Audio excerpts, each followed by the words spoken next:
لا أنصح أحدا أن يخرج للغرب إلا إذا كان محصنا في دينه محصنا.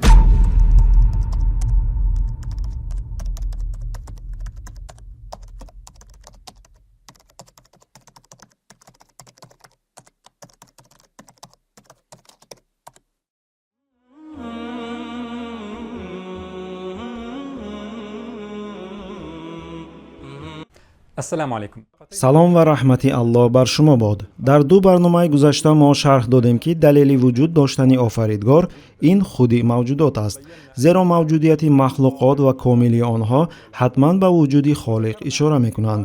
мо нишон додем ки ин далел барои соҳибони ақли солим ва қалби пок як далели қатъист. мо зикр кардем ки баррасии шубҳаҳо худи далел нест.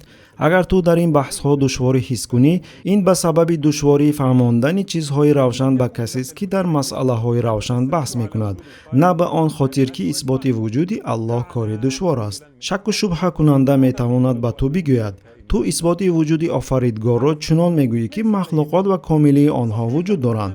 биё ҳоло комилиятро ба канор гузорем. чаро ту фарз мекунӣ ки вуҷуд доштани махлуқот ҳатман талабгори сабаби офаридгор аст? ин як фарзия аст ки далеле бар он нест.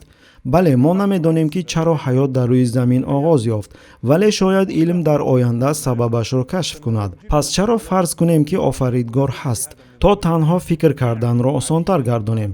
беҳтараш он аст ки сабаби илмии оғози ҳаётро биҷӯем. мо ба ӯ мегӯем: хуб, масъалаи комилиятро як тараф мемонем ва он ки ин низоми дақиқ ҳатман ниёз ба офаридгори соҳиби илми мутлақ, тавоно ва ҳаким дорад, биё бо ту дар бораи худи масъалаи пайдоиш суҳбат кунем.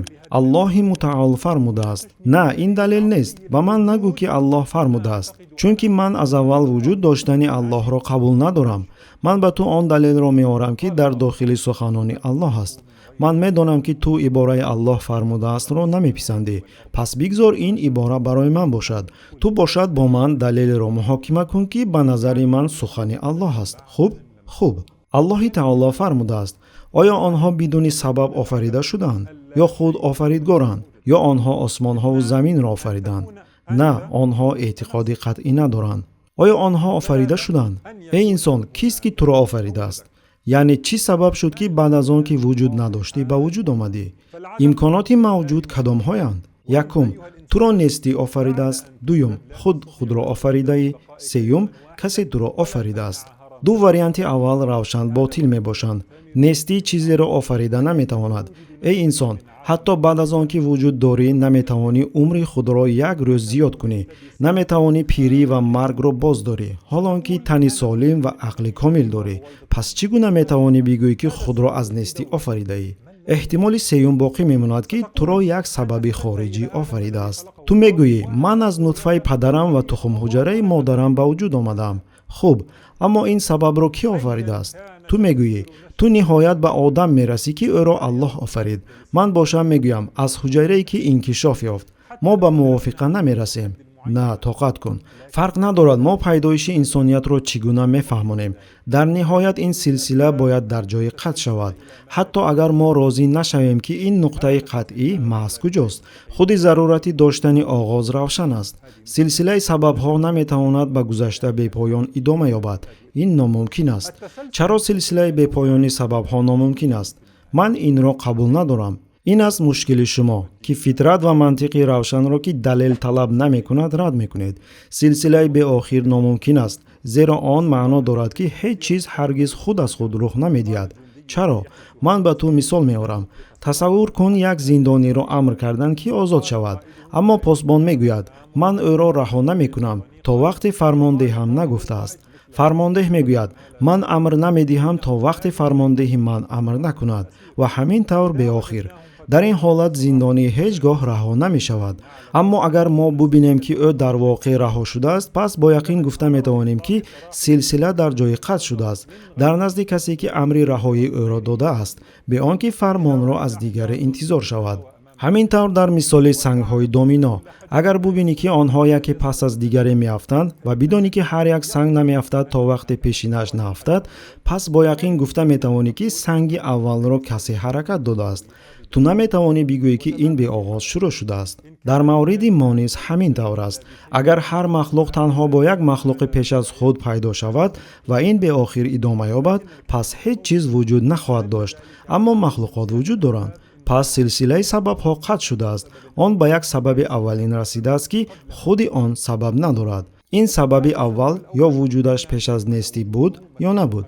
اگر نبود پس باید کسی آن را از نبودی به وجود آورده باشد. اما ما اثبات کردیم که سبب پیش از آن وجود ندارد. پس این سبب نمیتواند پس از نیستی پیدا شده باشد. آن ازلی است، آغاز ندارد. بدون سبب وجود دارد. به هیچ چیزی دیگر نیاز ندارد که او را به وجود آورد. بیایید به آیات ها برگردیم. آیا آنها بدون سبب آفریده شدند؟ یا خود آفریدگارند؟ یا آنها آسمان ها و زمین را آفریدند؟ نه، آنها اعتقاد قطعی ندارند. ای انسان، هر آن چیزی که به تو دخل دارد به آسمان و زمین نیز دخل دارد. نه انسانیت آسمان و زمین را پس از نبودن آنها آفریده است، نه آنها خود را آفریدند و نه نیستی آنها را آفریده است.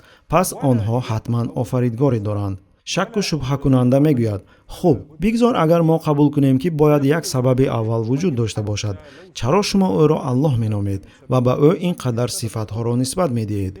جواب: زیرا ما نه تنها اثبات کردیم که آن سبب اول است، بلکه اینکه ایجاد مخلوقات از طرف این سبب اشاره میکند که آن صاحب قدرت، حیات و اراده است. اگر او زنده نمی بود نمیتوانست به مخلوقات حیات دهد، زیرا کسی که چیزی ندارد آن را داده نمیتواند.